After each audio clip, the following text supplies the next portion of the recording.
Olá, meu cumprimento a todos. A nossa intenção hoje é fazer uma avaliação histórica do que ocorreu e vem ocorrendo com as elites que governam os povos através da história. Então, nós vamos começar lá na Europa. A Europa, desde tempos imemoriais, sempre teve como uma de suas características o expansionismo. Com o fim do Império Romano e a ocorrência daquilo que os historiadores denominaram invasão dos bárbaros, a Europa vai ter um período de fechamento, de encolhimento. E fase essa que permanece até as Cruzadas, quando a Europa vai reviver a sua característica de expansão. Então, na sequência, o que nós vamos verificar é o aparecimento do período de expansão marítima comercial com as grandes navegações, e no século XIX vem o processo do imperialismo e neocolonialismo, também caracterizado pelo expansionismo. Mas, com a queda do Império Romano, nós vamos ter uma política fragmentada, uma ausência de Estado, de poder político em toda a Europa. Vai haver uma relação caracterizada pela suzerania e pelo vassalismo, que no fundo é uma relação militar entre guerreiros, o que vale dizer entre a nobreza, e que relação essa que era baseada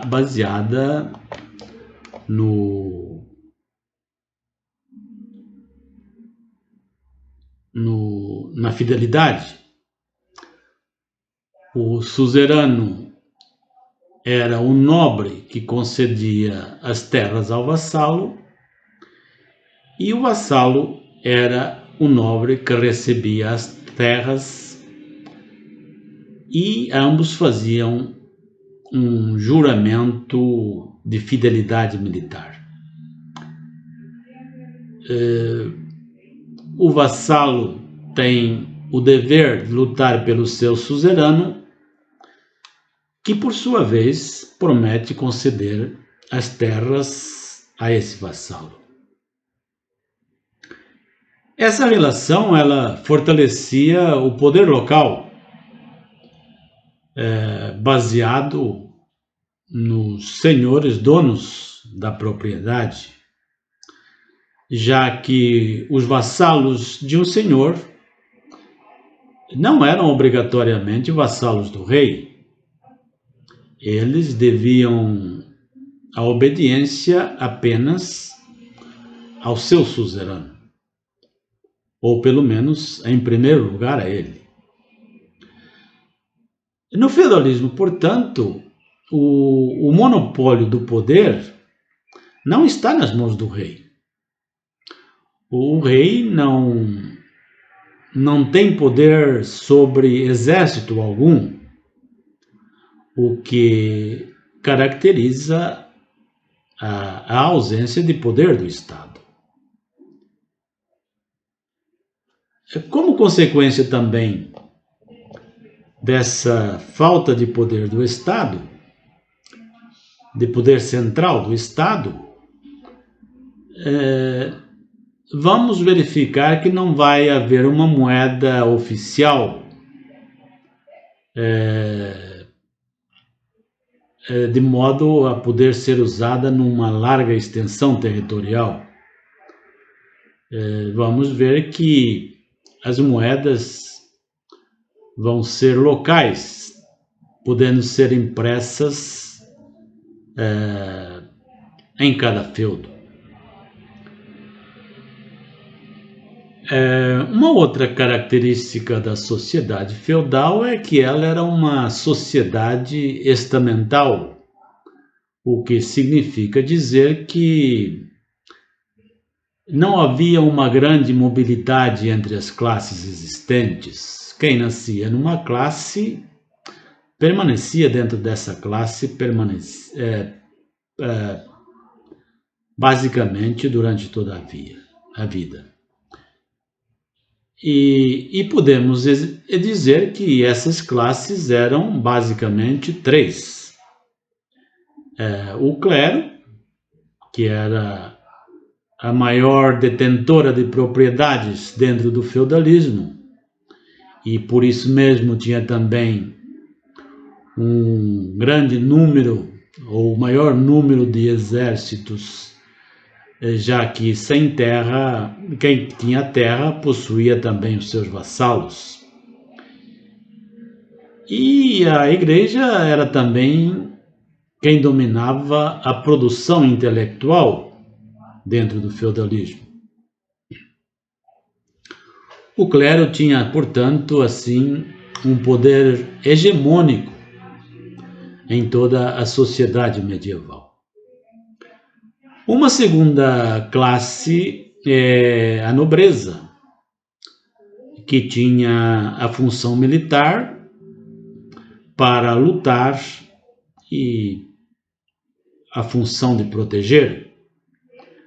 E essa nobreza nós podemos também subdividi-la em dois subgrupos, que era a alta nobreza, a possuidora e proprietária das terras, e a baixa nobreza, uma nobreza despossuída, que pagava muitas vezes impostos à alta nobreza e que muitas vezes lutava junto a essa alta nobreza em troca de terras. E por fim nós vamos ter os servos, aqueles que trabalhavam a terra. Essa relação entre as classes era muito definida e vai assim influenciar a relação de produção do feudalismo.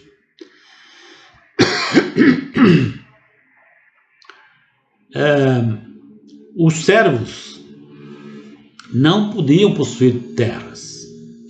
Eles tinham que trabalhar as terras da nobreza e recebiam em troca um pedaço daquela terra para seu usufruto apenas, não para sua posse, e sim para sua proteção. Eles cuidavam da terra dos nobres e os nobres lhe davam a proteção de vida.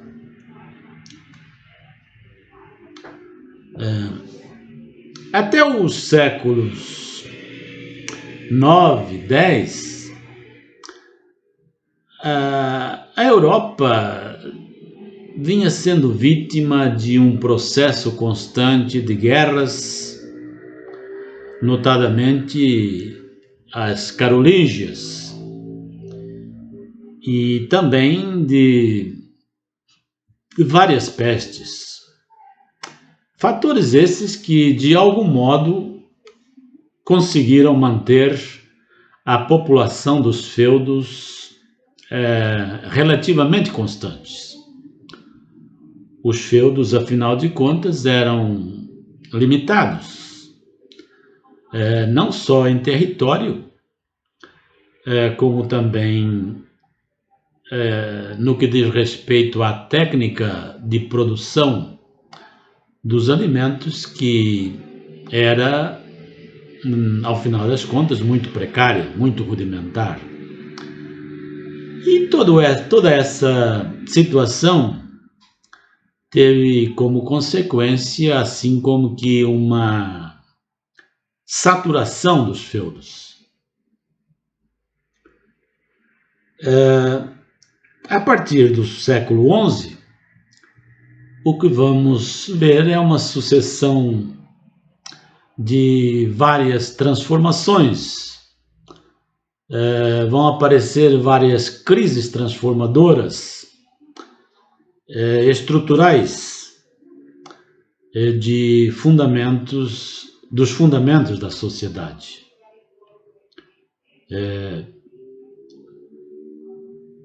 Por diversas vezes, em várias regiões e ao longo de vários períodos, vamos verificar a ocorrência de grandes fomes, que muitos historiadores chamam de fomes feudais. São fomes que não ocorrem de uma forma contínua, mas de uma forma interrupta, e vão ocorrer em vários lugares ao longo do tempo e de várias intensidades. Já o século XIII foi, por excelência, um mau século para toda a Europa Ocidental. É o século da fome, da peste e da guerra. Os progressos advindos até então tinham aumentado muito a população. As cruzadas tinham feito surgir grandes cidades. A riqueza circulava por toda parte. E a população aumentou muito. E começaram então a surgir essas grandes fomes.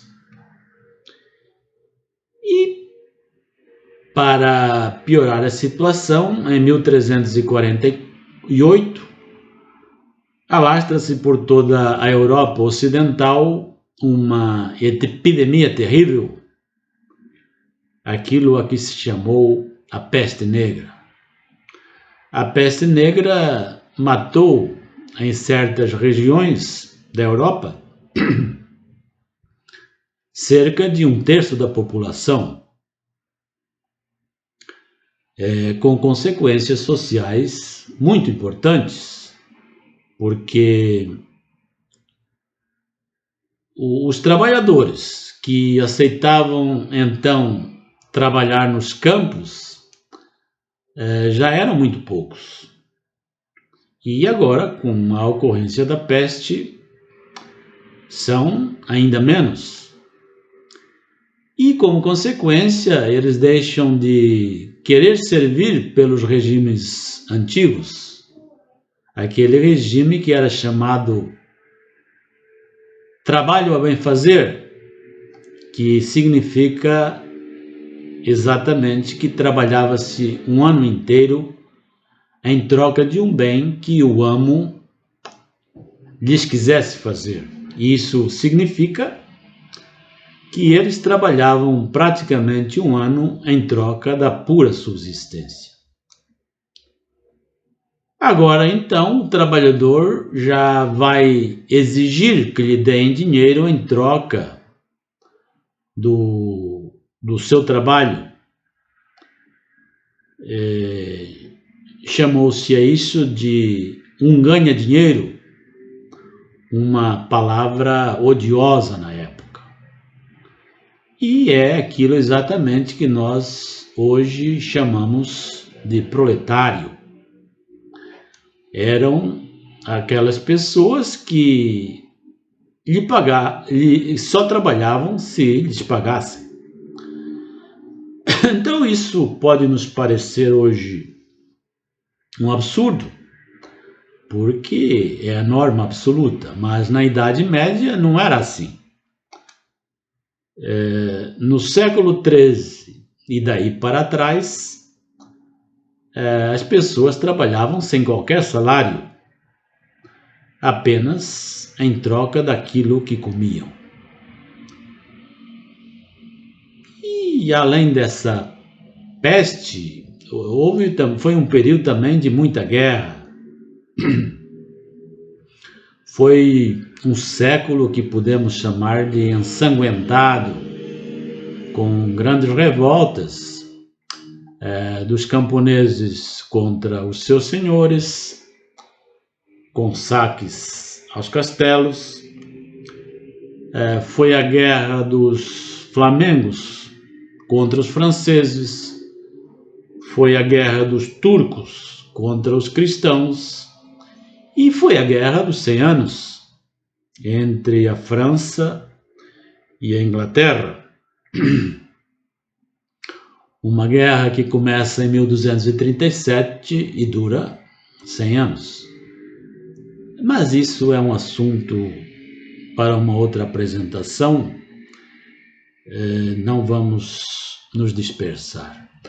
O fato é que a classe proletária, que surgiu lá na Idade Média, se tornou a classe dos operários assalariados modernos, aqueles que, não possuindo meios próprios de produção, reduzem-se a vender a força de trabalho para poderem sobreviver.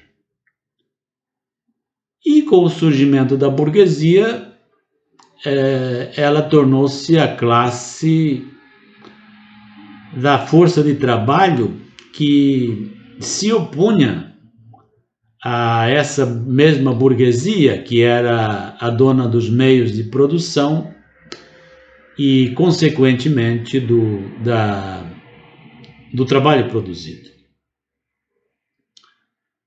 E a concepção moderna, contemporânea do proletariado, vai surgir a partir da Revolução Industrial, na qual a organização do trabalho é transformada a partir da criação de máquinas e da aceleração da produção. O trabalhador deixa de ser dono do seu trabalho e passa a ser propriedade do capitalista burguês, transformando-se assim numa classe totalmente desumanizada e explorada.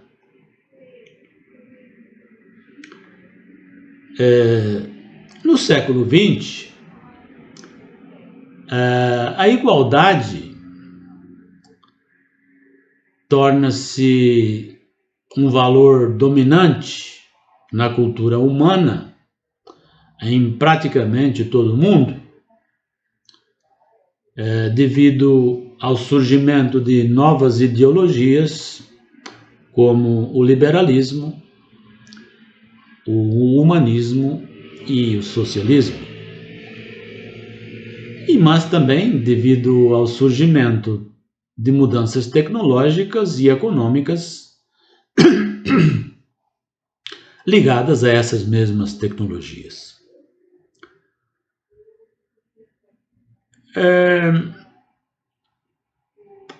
A elite vai constatar que essas mudanças levavam ao surgimento da necessidade de um número cada vez maior de pessoas saudáveis e educadas para servir como soldados nos exércitos e como trabalhadores nas fábricas. Os governos nunca atuam por pura bondade. A assistência médica vacinação e educação são fornecidas pelos governos porque surgiu a necessidade de que as massas fossem úteis. E então é aí também que vamos ver o surgimento dos estados de bem-estar social.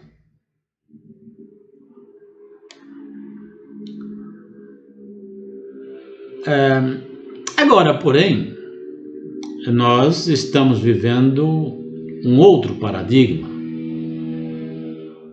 Os melhores exércitos na atualidade demandam poucos soldados, porém com um treinamento altamente qualificado e providos de equipamentos de alta tecnologia.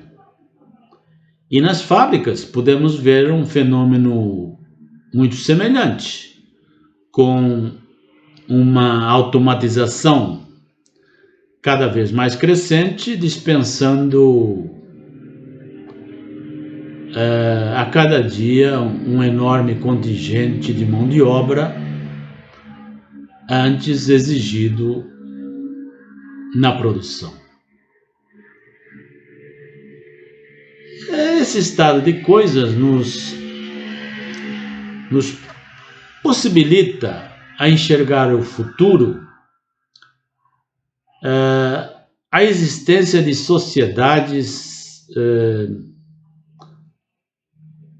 cada vez mais desiguais, talvez de uma forma como nunca ocorreu na história da humanidade. Os enormes e rápidos avanços ocorridos na biotecnologia e na bioengenharia podem nos levar a um patamar em que, pela primeira vez na história da humanidade, a desigualdade econômica possa se transformar numa desigualdade biológica.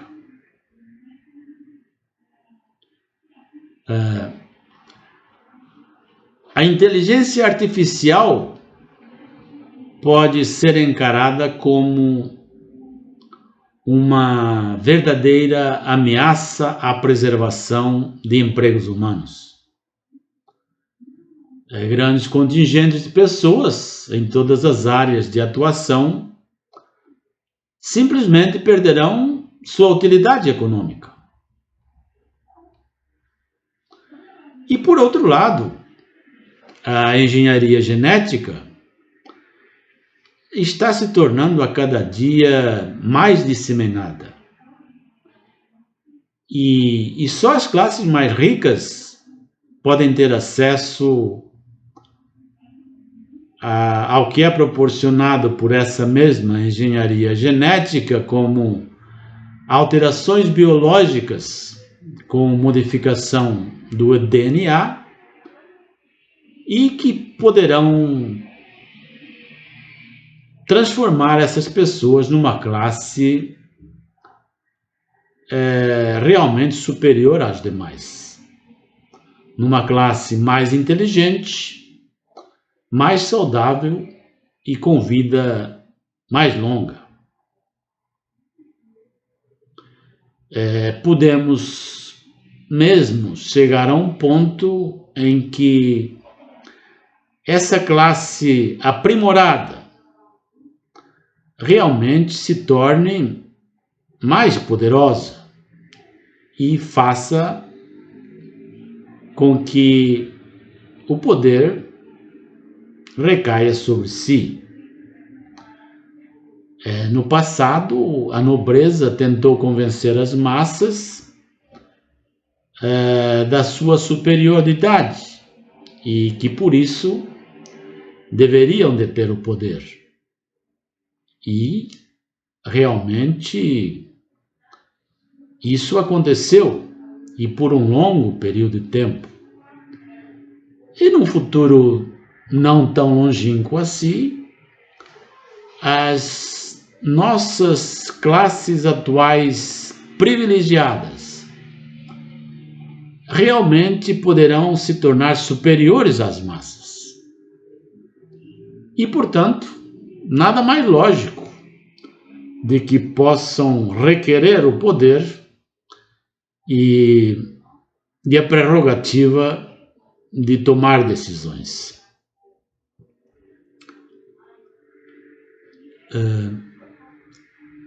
Essas duas coisas acontecendo, a inteligência artificial causando um enorme desemprego e a biotecnologia e a bioengenharia promovendo o surgimento de verdadeiras classes mais aprimoradas e, portanto, superiores,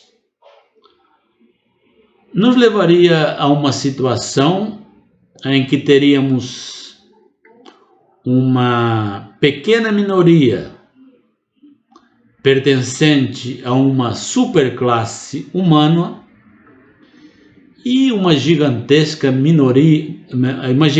maioria de sub-humanos composta de pessoas totalmente inúteis e, portanto, descartáveis. E o que torna tudo isso mais preocupante é que estamos presenciando já há algumas décadas a ascensão dessas elites globalistas desligadas de qualquer interesse, a não ser seus próprios interesses, que basicamente se concentra no controle absoluto dos estados. E tendo esse domínio dos estados, obtenham o domínio das sociedades. Ou seja, a finalidade é construir um domínio dos estados a nível mundial e, por sua vez, dominar as sociedades de uma forma totalmente totalitária e despótica.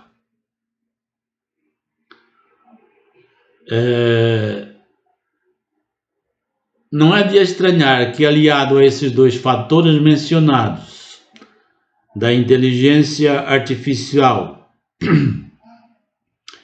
e do aprimoramento humano, estamos presenciando a aplicação em massa de técnicas psicológicas altamente desenvolvidas, sendo divulgadas através de todos os meios de comunicação, e estamos vendo elas sendo aplicadas também em praticamente todas as escolas, em todas as salas de aula, com métodos de sugestionamento em massa, de condicionamento e controle de pensamento altamente eficazes. Esse é o nível de totalitarismo moderno, tão terrivelmente científico, de aplicação de métodos de um modo tão subrepticiamente que passam totalmente despercebidos aos olhos do cidadão comum, mas que são de uma eficácia formidável. Isso está fazendo com que mutações de mentalidade, frequentemente totalmente arbitrárias e grotescas, estejam ocorrendo, ou melhor dizendo, sendo impostas, sem que encontrem a menor resistência de quem quer que seja. A verdade é que hoje o mundo está sendo dominado por uma elite de pessoas tão formidavelmente ricas que elas já não querem se submeter às leis de mercado que lhe proporcionaram essa riqueza.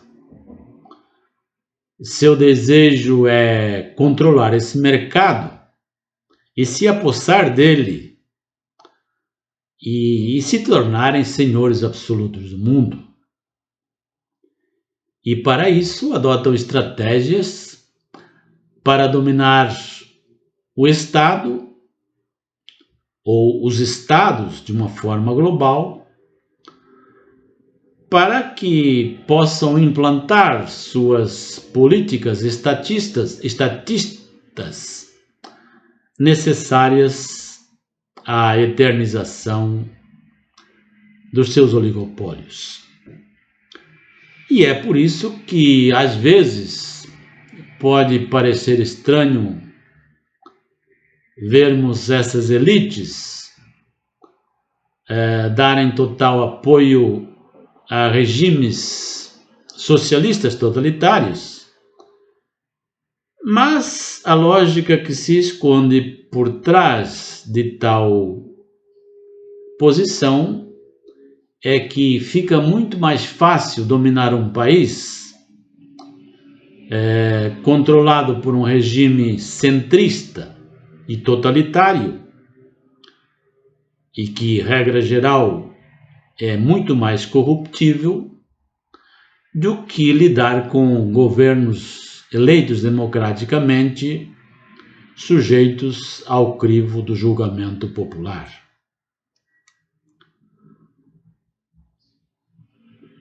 A esses metacapitalistas hoje não basta a base de seu poder, manter a base do seu poder na sua riqueza, pois eles querem a garantia de que essa riqueza seja mantida livre das flutuações do mercado. E por isso necessitam do controle de todo o processo político-social.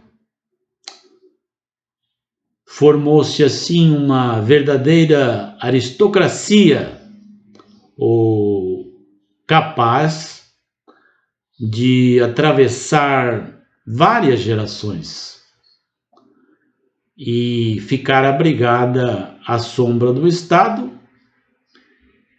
que lhe proporciona a segurança necessária para manter suas fortunas incólumes.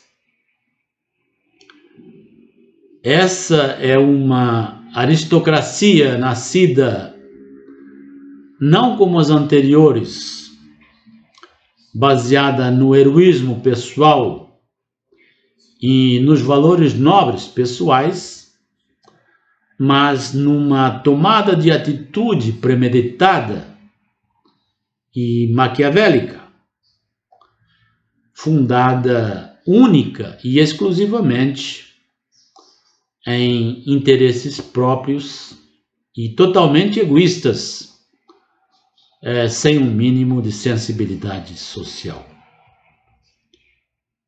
É contra esse estado de coisas, dessa concentração cada vez maior de poder no Estado e nesse arranjo totalmente impúdico de colaboração entre essas elites e o Estado, que precisamos lutar se quisermos, de algum modo, vislumbrar alguma luz de liberdade no horizonte. Era sobre esse assunto tão atual e tão necessário para que se reflita sobre ele nos dias de hoje, em que presenciamos um tomar de poder cada vez maior, uma concentração de poder cada vez maior ou pelo menos uma tendência a isso, em todos os governos ao redor de todo o mundo, que devemos tomar cuidado e nos precaver. Tenham então todos uma boa noite, meu cumprimento e até uma próxima, se Deus quiser.